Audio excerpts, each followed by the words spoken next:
In the last video, we talked about a very simple encoding and decoding function and we did an analysis and showed that they were both one-to-one and onto. In this video, I want to talk about a different type of computer science problem. This one is called the Hamming distance. There's actually several distance metrics that are used in computer science and other fields. The one you'll be most used to is what's called the Euclidean distance.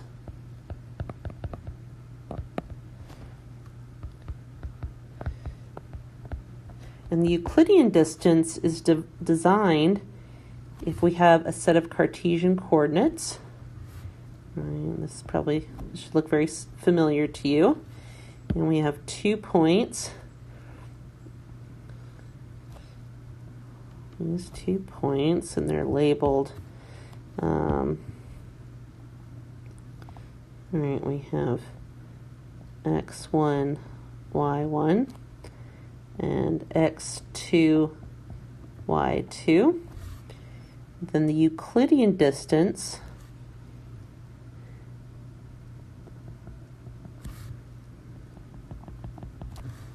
is that red line right there.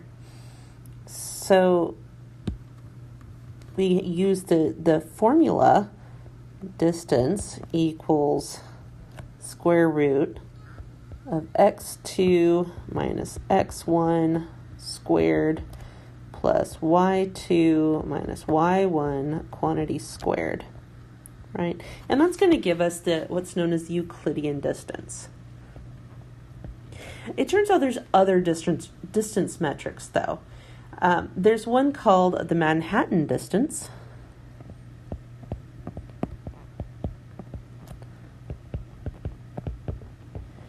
which is, imagine being in a big city like Manhattan and so now we no longer have the X and the Y.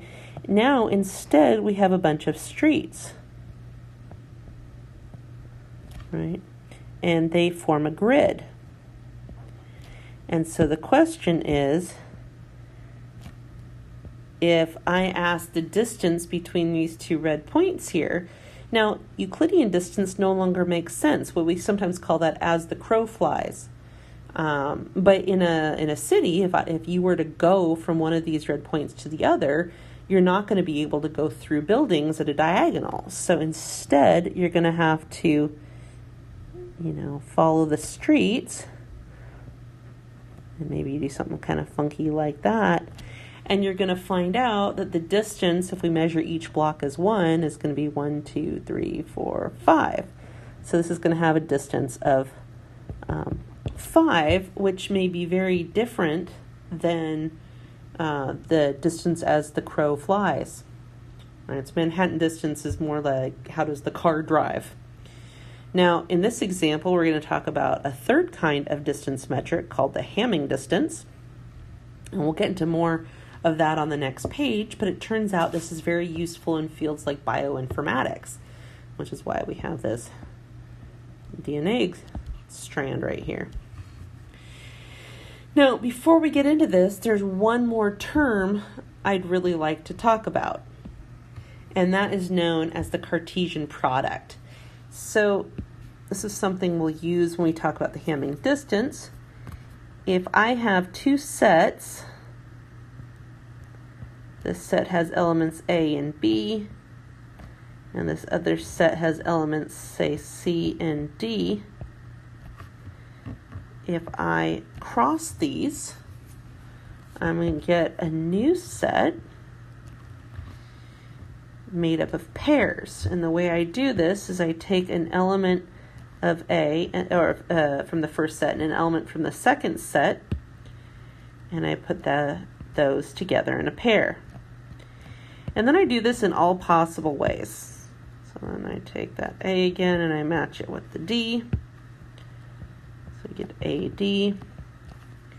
And then I take B and C, since I've matched the A to all possible elements. So now we start matching the B. So we match the B to the C, and then B to the D,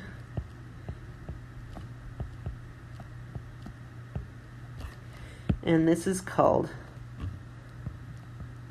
the Cartesian product.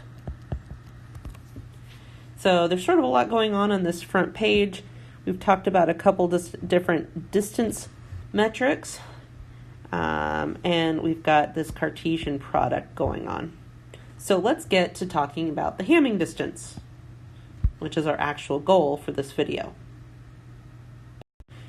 So the Hamming distance is used to measure two binary strings of the same length. And this is used, as I mentioned before, used in genetics, in bioengineering,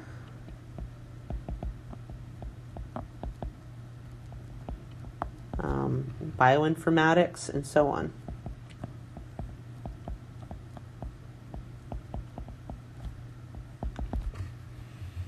Okay, so the idea is we have a set S sub n, which is a set of all binary strings of length n. So our strings are always going to be the same length.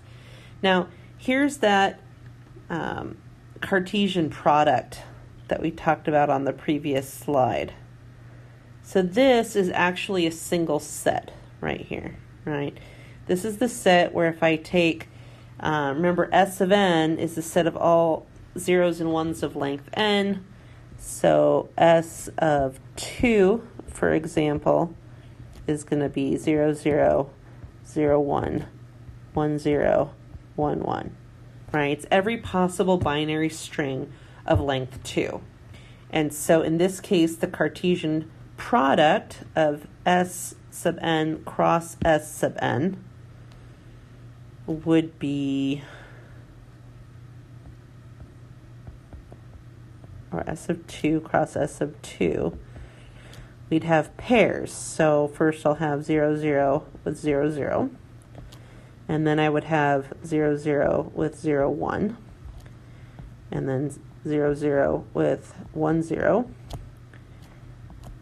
And 0, 0 with 1, 1. Right? So now I've matched 0, 0 to every element in the set. And then I'm going to keep going. So then I'm going to have, let's start matching with 0, 1. We're going to have 0, 1 with 0, 0. Remember, since we have parentheses here, the order matters. And then we'd have 0, 1 with 1, 0. And 0, 1 with 1, 1. Oh, and I forgot the 0, 1 with itself.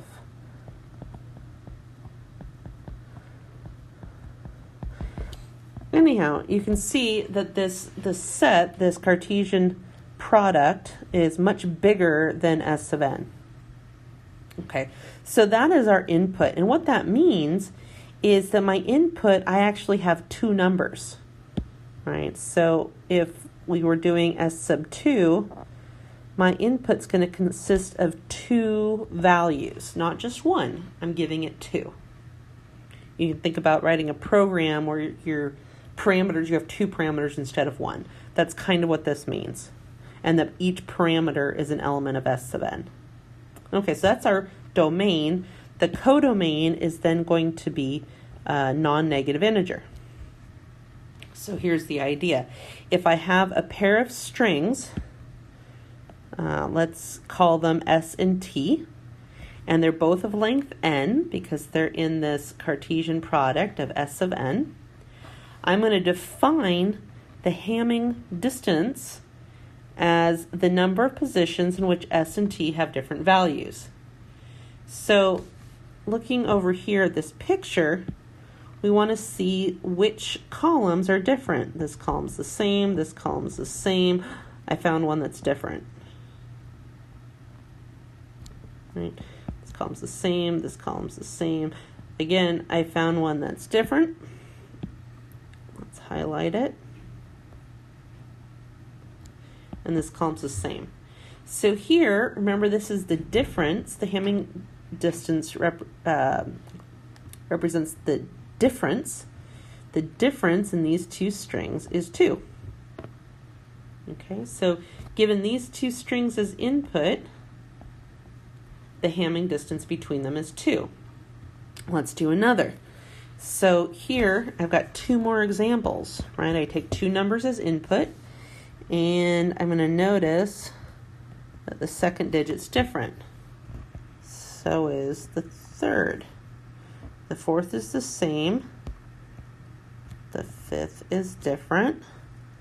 The sixth is different. And the seventh is the same. They have to be the same length. So here, this gives me a Hamming distance of 4. Because there's 4 spots that are different. Let's do this next one. So here, we've got 0 and a 1. So that's different. And then here we have a 1 and a 0. So that's different. And then a 1 and a 0, and then a 0 and a 1. So again, looking at a single string here, there are 4 spots where they're different. So this also has a Hamming distance of 4. And maybe you can see why this could be useful in bioinformatics, is if you have 2 long genes, strands of DNA, and you want to compare how they're different. If we're trying to figure out how closely related 2 people are, part of the way they judge that is how many differences there are in the DNA strands. So that's going to actually be the Hamming distance between 2 people's DNA. So, is the Hamming distance function 1-to-1? Recall, this means that if I have 2 inputs that pump through the function give me the same output, does that mean the inputs must be the same? And if you'll remember on the previous slide, that's exactly what happened here. We have 2 outputs that are the same. Does that necessarily mean that the 2 inputs are the same? Not at all. These are completely different from one another, right? So each of these rows has different inputs, but the outputs are the same. So this means that this is not 1-to-1. Okay, so now we need to prove that, right? Anytime we make a statement, we want to be able to prove that statement is true. So I'm going to say that the Hamming distance is not 1-to-1. And for proof, I'm going to do a proof by counterexample.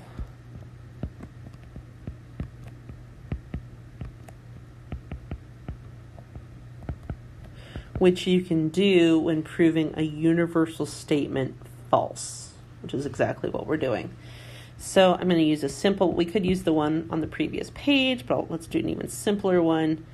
We have 1, 1, 0, 0, 1, 1, 1, 1, and the distance is going to be 2, right? Because you can see we have the 2 zeros and 2 1s. And then we can have different Hamming, different inputs. Maybe make this one the same and make this one all zeros. And notice we're going to get 2 as well. In fact, we could even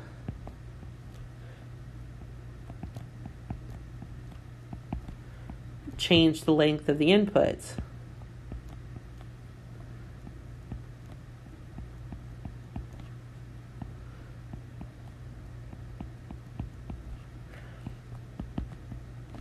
And we can get the same output. So in each of these cases,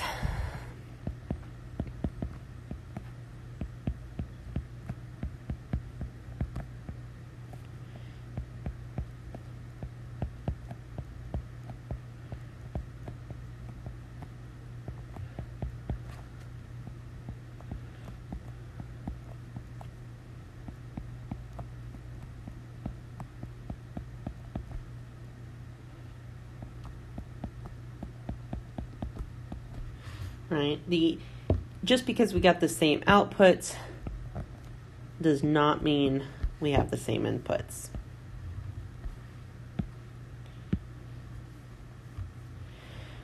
So the string inputs the two problems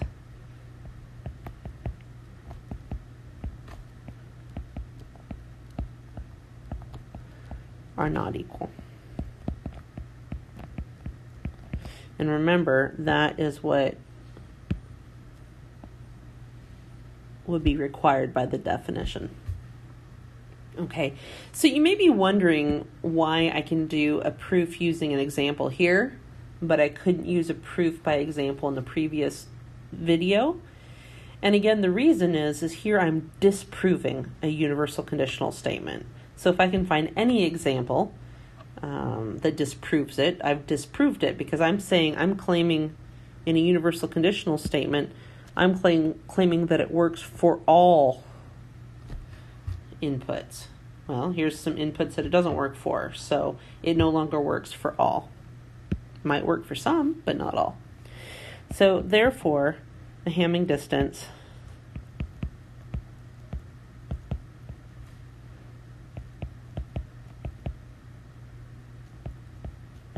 is not 1-to-1.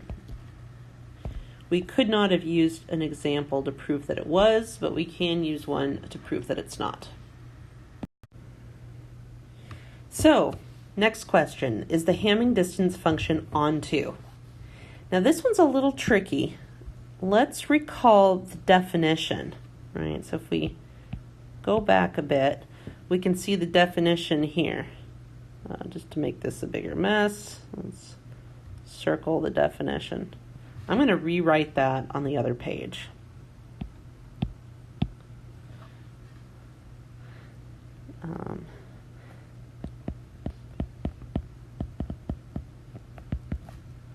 The definition of the Hamming distance function, Hamming function is from Sn cross Sn, which gives me a single set, right? So this is a single set, to Z non-neg. And so this is actually really important, the fact that this is not negative. So think about this for a minute. Can I take any positive integer or 0 and come up with a pair of inputs that would give me that Hamming distance? It turns out we can, yes. But the really part you have to be really careful about is that this wouldn't work for negative numbers.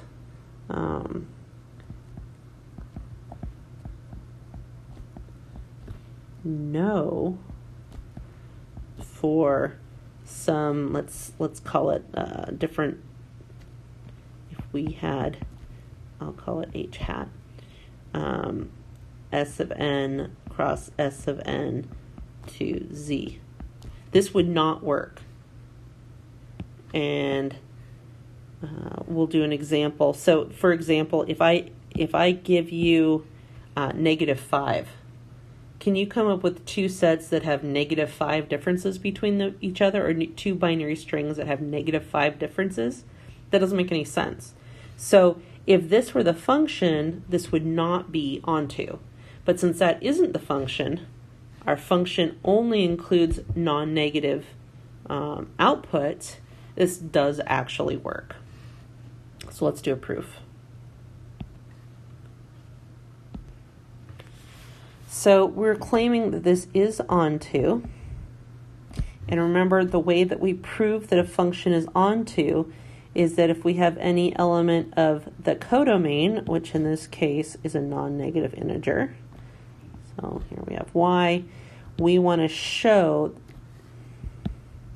that there exists an x in our domain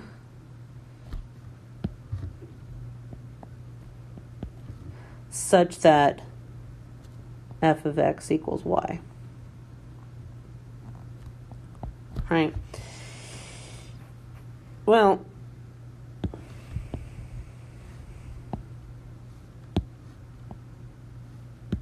let's do that. This is going to be a new type of proof, or proof that we haven't seen much before. This is going to be, we're going to do a proof by construction. So in the past, we've done direct proofs, indirect proofs, proofs by induction, proofs by strong induction. I'm going to introduce a new one called proof by construction here.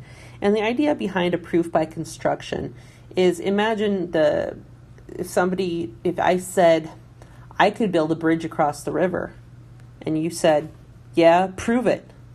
Well, if I then build the bridge across the river, I've proven that I could, right? So what I'm claiming is that I can demonstrate that this is possible because I'm going to show you an algorithm. I'm going to give you an algorithm to do it. So let's let Z be some element of our codomain. Right? And we're going to notice that Z is greater than or equal to 0. And again, I just want to make the quick note, this would not be possible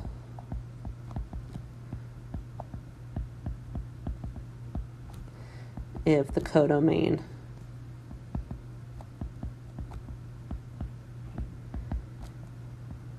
were all integers.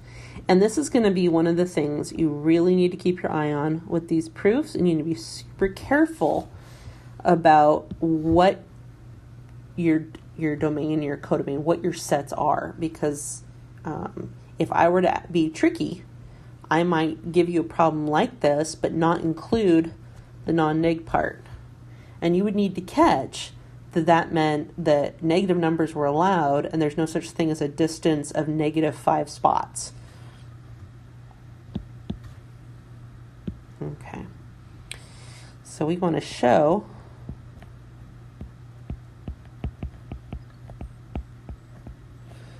that there exists a pair, S and T, and again here I'm just using this definition of our domain, and our domain is S of n cross S of n, such that if I plug that pair S and T into my function, we're going to get that Z back. So let's do an example over here, and I'm going to do this in a different color because this is not a proof. We've talked about that. So this is just a little example on the side. Sometimes examples can be useful, but they're not a proof. So if Z equaled 4, then let's think about how would we want to construct, right? It's a proof by construction. How would we want to construct two strings to give me the output of 4? Well, what if I let S equals 4 zeros and T equal 4 ones, right? So in that case, H of S and T would equal 4. So can we generalize this? Again, this is an example, not a proof. So for the proof, we want to generalize this. I'm going to say if my output is Z, I'm going to let S equal the string made up of Z zeros. Another way this is sometimes written is we could say 0 to the Z power. And I'm going to let T equal the string made up of Z ones, or 1 to the Z.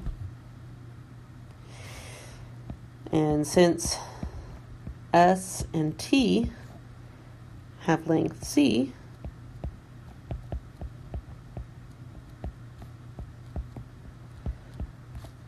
and are different in every single position,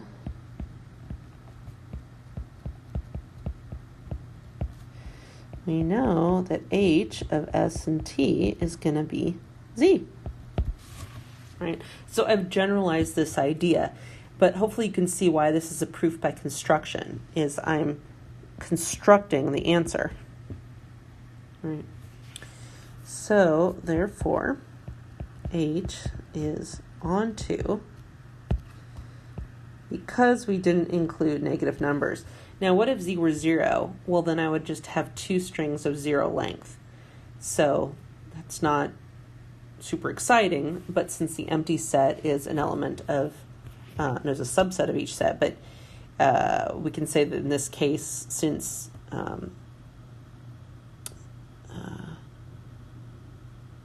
S of n is equal to, we can just say S of n is empty in that situation. If it makes you feel better, we could break this into cases, and we could have case 1 be that Z is greater than 0, and case 2 be when Z equals 0, and if Z equals 0, then just create equal length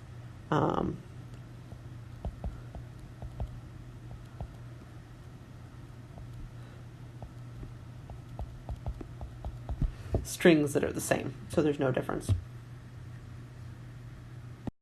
So this begs a question. Could you write a program that takes a Hamming distance in and tells you what strings were used to come up with that distance? And the answer is no. Right? And I can say that nobody can write that program. How do I know that nobody ever can write that program? Well, the function itself is not one-to-one. Since H is not one-to-one, it isn't a one-to-one correspondence, and so it doesn't have an inverse.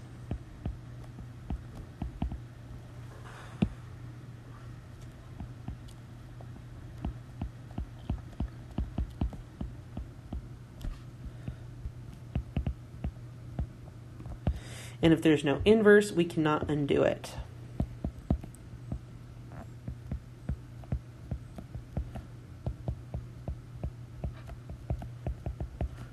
Nobody can. Right? No matter how smart you are, you can't undo it because the function itself is not one-to-one. So these are 2 examples of why functions become important in computer science, how they're used.